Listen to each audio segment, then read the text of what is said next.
अब बात करते हैं एमसीक्यू नंबर 6 की। Which of the following help in making curd from milk? इनमें से कौन सा ऐसा है जो कि मिल्क से कर्ड बनाने में हमारी हेल्प करता है? दैट इज लैक्टोबैसिल्स, एक माइक्रो ऑर्गेनिज्म के बारे में डिस्कस किया था हम लोगों ने। लैक्टोबैसिल एक ऐसा माइक्रो ऑर्गेनिज्म होता है जो कि मिल्क को कर्ड में कन्वर्ट करने में हेल्प करता है। क्वेश्चन नंबर 7 की बात करते हैं। तो antibiotics are effective against which of the following? Antivirus इनमें से किस चीज के लिए इफेक्टिव होता है? Bacteria, virus, fungi, all of the above. हमने डिस्कस किया था कि वायरस के लिए तो वैक्सीन होता है, वैक्सीन तो हो नहीं सकता, इसमें एंटीबायोटिक की बात है। तो एंटीबायोटिक हमारे बैक्टीरिया के लिए रिस्पॉन्सिबल होता है जो कि हमारे बॉडी में एंटीबॉडी बनाता था। क्लियर है students? Penicillin was discovered by which scientist? Penicillin की डिस्कवरी किस साइंटिस्ट ने की थी? तो सर अलेक्जेंडर फ्लेमिंग जो साइंटिस्ट थे जिन्होंने फर्स्ट जो एंटीबायोटिक थी जिसका नाम पेनिसिलिन था उसकी डिस्कवरी की थी इन्होंने। क्लियर है स्टूडेंट्स? द ब्रेड डफ राइस बिकॉज ऑफ, ब्रेड जो है वो किसकी वजह से डफ हो जाता है? दैट मीन्स वो कड़ा हो जाएगा, क्यों हो जाएगा? हीट की वजह से, ग्राइंडिंग की वजह से, ग्रोथ ऑफ ईस्ट सेल, या कि फिर नेटिंग की वजह से। मेन जो रीजन होता है, यदि आप हाई अमाउंट में दी ईस्ट उसमें फिल कर देते हैं क्या हो जाएगा? उसका जो शेप हो जाएगा और क्या हो जाएगा? बहुत थोड़ा हार्ड हो जाएगा। क्लियर है स्टूडेंट्स? बात करते हैं एमसीक्यू नंबर 10 की। East is used in the production of, east का यूज किस चीज में किया जाता है? शुगर बनाने में, alcohol, hydrochloric acid, oxygen.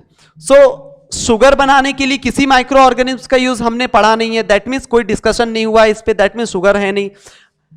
Alcohol के लिए हमने जरूर अभी डिस्कस किया था कि ईस्ट जो होता है वो अल्कोहल फॉर्मेशन में हेल्प करता है, that is lactic acid form करने के लिए भी समटाइम ईस्ट का यूज होता है, दैट इज वो अल्कोहल फॉर्मेशन में ईस्ट रिस्पॉन्सिबल होता है। क्लियर है students? The process of conversion of sugar into alcohol is called, sugar से अल्कोहल में कन्वर्ट होना क्या कहलाता है? Nitrogen fixation. नाइट्रोजन फिक्सेशन में हमने डिस्कस किया था कि पूरी नाइट्रोजन की एक साइकिल कंप्लीट होती है। मोल्डिंग में हमने डिस्कस किया है कि जो ब्रेड होता है, ब्रेड क्या होता है? उस पर एक फंजाई क्रिएट हो जाता है। और फर्मेंटेशन में हमने डिस्कस किया था कि हां, शुगर जो होता है वो अल्कोहल में कन्वर्ट किया जा सकता है with the help of fermentation. That means right option हमारा फर्मेंटेशन हो जाएगा। विच of the following is an antibiotic? इनमें से एंटीबायोटिक कौन सा है? सोडियम बाइकार्बोनेट, एसटीआर सेप्टोमाइसिन, या अल्कोहल, या ईस्ट? तो एसटीआर सेप्टोमाइसिन नाम की एक एंटीबायोटिक आती है जो कि हमारे बॉडी के लिए यूज किया जाता है, सेप्टोमाइसिन। अब एमसीक्यू नंबर 13। द मोस्ट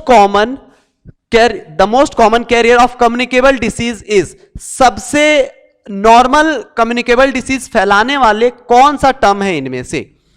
एंट है, चींटियां, हाउस फ्लाई घर की मक्खियां, ड्रैगन फ्लाई, या कि स्पाइडर? इनमें से कौन सी जो है जो सबसे ज्यादा कॉमन डिसीज हमारे जो घरों में है वो फैलाने के लिए रिस्पॉन्सिबल होती है? तो बिल्कुल हमने डिस्कस किया इसके बारे में कि हाउस फ्लाई जो होती है वो गार्बेजेस पे जो है वो रहती हैं और गार्बेजेस से आकर के हमारे फूड पार्टिकल पे आ जाते हैं और उस फूड को खाने से हमें फूड पॉइजन का रिस्क हो सकता है। देन नेक्स्ट क्वेश्चन की तरफ बढ़ते हैं। The carrier of malaria caused protozoan is, कौन सा इनमें से मेन कैरियर है जो कि प्रोटोजोअन प्रोड्यूस करता है मलेरिया के लिए? मलेरिया के लिए हमने डिस्कस किया था कि जो फीमेल मॉस्किटो होती है, और वो भी फीमेल कौन सी? एनोफिल्स। फीमेल एनोफिल्स नाम की जो मॉस्किटो होती है वो रिस्पॉन्सिबल होती है हमारे मलेरिया के लिए, दैट मीन्स फीमेल एनोफिल्स जो है वो हमारे लिए रिस्पॉन्सिबल है मलेरिया के लिए। Then the vaccine for smallpox was discovered by, smallpox की वैक्सीन जो डिस्कवर की थी इसके बारे में हमने डिस्कस किया था कि एडवर्ड जेनर नाम के एक साइंटिस्ट थे जिन्होंने स्मॉल पॉक्स की डिस्कवरी की थी, जो कि उन्होंने देखा था कि जो भी कैटल फार्मिंग करते हैं वहां के लोगों को स्मॉल पॉक्स का जो अटैक होता है, स्मॉल पॉक्स का जो खतरा होता है वो कम होता है, और तब उन्होंने डिस्कवरी की थी इसकी। नेक्स्ट क्वेश्चन की तरफ बढ़ते हैं। Alcohol can be converted into vinegar by the action of micro organism called, किस माइक्रो ऑर्गेनिज्म की वजह से अल्कोहल को विनेगर में कन्वर्ट किया जाता है? सेम क्वेश्चन है, अल्कोहल की बात हो रही है और विनेगर की बात हो रही है। हमने डिस्कस किया है कि ईस्ट जो होता है हमारा वो अल्कोहल को कन्वर्ट कर सकता है विनेगर में। क्लियर है students? Then the first antibiotic called penicillin was extracted from, पहला जो एंटीबायोटिक था जिसको हम पेनिसिलिन कहते हैं वो किससे बना था? बैक्टीरियम से बना था, प्रोटोजोअन से बना था, फंगस से बना था या एल्गा से बना था? तो बिल्कुल हमने उसको जब अपने फर्स्ट सेक्शन में ही स्टडी किया था तो हमने एक प्रोटोजोअन की पूरी चार्ट डिस्कस करी थी। उस प्रोटोजोअन के चार्ट में हमने पेनिसिलिन का टर्म स्टडी किया था। दैट मींस प्रोटोजोअन जो है हमारा मेन रिस्पॉन्सिबल है इस एंटीबायोटिक के लिए, पेनिसिलिन एंटीबायोटिक के लिए। विच of the following is not a communicable disease, इनमें से कौन सा ऐसा डिसीज है जो कम्युनिकेबल नहीं है? दैट मींस एक बॉडी से दूसरे बॉडी में कन्वर्ट नहीं हो सकता है। Cholera, cancer, chickenpox, malaria. So cancer एक ऐसी डिसीज होती है जो एक बॉडी से दूसरे बॉडी में कन्वर्ट नहीं होती, फ्लो नहीं होती। बाकी के तीनों ही डिसीज जो है वो कम्युनिकेबल डिसीज है। क्लियर है स्टूडेंट?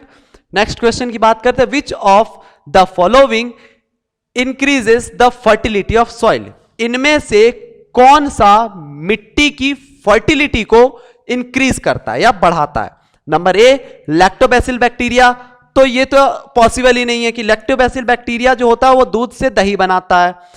राइजोबियम बैक्टीरिया, तो हाँ राइजोबियम बैक्टीरिया नाइट्रोजन फिक्सेशन के लिए काम कर रहा है, दैट मींस वो सॉइल की फर्टिलिटी को बढ़ा सकता है। स्पायरोगेरा एल्गा जो होता है वो भी फर्टिलिटी को नहीं बढ़ा सकता है। Blue green algae nitrogen fixation में काम करता है, दैट मींस ये है। सो इनमें से कौन सा ऑप्शन राइट होगा जिसमें बी और डी है? दैट मींस ऑप्शन नंबर हमारा डी, ऑप्शन नंबर डी जो है करेक्ट आंसर है। क्लियर है student? Next, which of the following can not be used as a food preservative, इनमें से कौन सा ऐसा है जिनको फूड प्रिजर्वेटिव की तरह यूज नहीं किया जाता? Sodium Meta bisulphate sulphide, sodium Meta bisulphide जो होता है वो जो मिल्क होता है स्टूडेंट्स, मिल्क को प्रिजर्व करने के लिए यूज किया जाता है। दैट मींस मिल्क जो है यदि इवनिंग का मिल्क है तो मॉर्निंग तक विदाउट पॉस्चराइजेशन आप उस मिल्क को प्रिजर्व करके रख सकते हो। Sodium hydroxide that is NaOH, ये भी फूड प्रिजर्वेशन में काम आता है, दैट मींस ये ऑप्शन भी नहीं होगा। सोडियम बेंजोएट भी जो होता है वो भी एक प्रिजर्वर होता है। सिट्रिक एसिड की बात करते हैं हम, तो सिट्रिक एसिड जो होता है, सिट्रिक एसिड किसी भी खट्टे फ्रूट में होता है, जैसे कि लेमन हो गया, ऑरेंज हो गए, तो उनमें सिट्रिक एसिड होता है। तो सिट्रिक एसिड किसी भी तरीके का फूड प्रिजर्वर नहीं है, दैट मींस सिट्रिक एसिड इसका राइट आंसर होगा। विच of the following disease is not caused by bacteria, इनमें से कौन सा ऐसा डिसीज है जो बैक्टीरिया की वजह से नहीं होता है? कॉलेरा बिल्कुल बैक्टीरिया की वजह से होता है। टाइफाइड ये भी बैक्टीरिया प्रोटोजोअन्स की वजह से होता है। और ट्यूबरकुलर ये भी जो है आपका, ये आपके बैक्टीरिया की वजह से होता है। और मेसल्स जो है ये भी आपका जो है वो बैक्टीरिया की वजह से होता है। केवल टाइफाइड ऐसा है जो प्रोटोजोअन की वजह से होता है, दैट मींस टाइफाइड जो है वो प्रोटोजोअन की वजह से होता है, दैट इज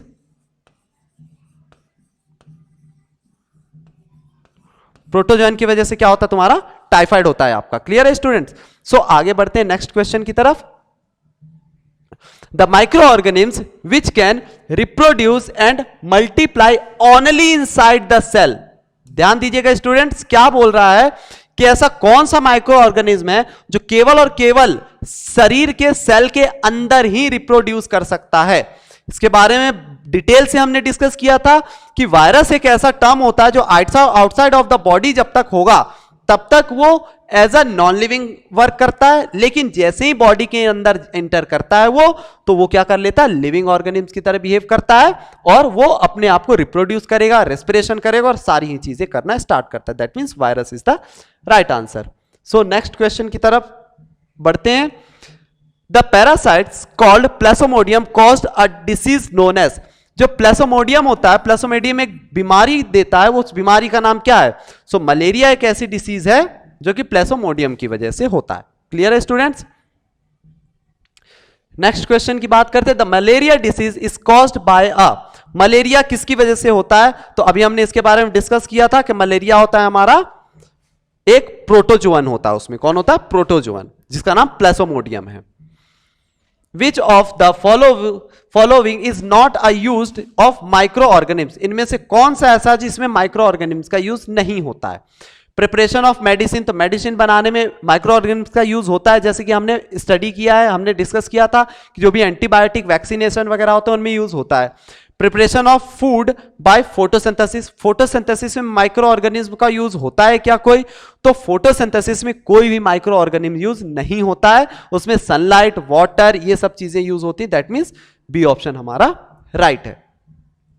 सो अभी हमने डिस्कस किया हमारे एमसीक्यूज के बारे में, अब कुछ important fill in the blanks के बारे में डिस्कस करते हैं। So first fill in the blanks है अपना, alcohol is produced with the help of, alcohol किसकी हेल्प से प्रोड्यूस हो रहा था? दैट इज हमने स्टडी किया है कि ईस्ट जो है, ईस्ट की वजह से हमारा एल्कोहल प्रोड्यूस होता था, that is alcohol formation. Then blue green algae fix dash directly from air to the enhance of the fertility of soil. Blue green algae atmosphere से किस चीज को फिक्स कर रही थी? हमने नाइट्रोजन फिक्सेशन के बारे में डिस्कस किया था, दैट मींस वहां पर नाइट्रोजन का फिक्सेशन हो रहा था, दैट मींस नाइट्रोजन क्या होगा यहां पे, इसका आंसर होगा। Microorganisms can be seen with the help of a, जैसे ही हमने चैप्टर स्टार्ट किया था उस टाइम पे डिस्कस किया था कि जो भी माइक्रो ऑर्गेनिम्स होते हैं उनको हम with the help of microscope देखते हैं, क्योंकि काफी ज्यादा साइज में छोटे होते हैं, इसीलिए हम उनका यूज करते थे किसमें? माइक्रोस्कोप से देखने में, दैट इज माइक्रोस्कोप।